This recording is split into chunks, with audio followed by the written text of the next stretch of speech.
বর্তমান সময়ের জনপ্রিয় রোমান্টিক জুটি খায়রুল বাশার ও কেয়া পায়েল।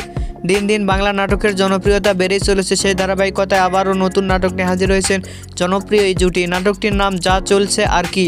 এই নাটকটিতে অভিনয় করেছেন বর্তমান সময়ের আলোচিত অভিনেতা খায়রুল বাশার ও আলোচিত অভিনেত্রী কেয়া পায়েল। এই নাটকটি রচনা ও পরিচালনা করেছেন পথিক সাধন। নাটকটি খুব শীঘ্রই জি সিরিজের ইউটিউব চ্যানেলে প্রকাশিত হবে। আপনারা দেখতে চাইলে অবশ্যই ভালোবাসা দিবসে জি সিরিজের ইউটিউব চ্যানেলে চোখ রাখুন এবং নিয়মিত নতুন নতুন নাটকের আপডেট পেতে হলে অবশ্যই চ্যানেলটিকে সাবস্ক্রাইব করে রাখুন এবং পরবর্তী ভিডিওর জন্য অপেক্ষা করুন।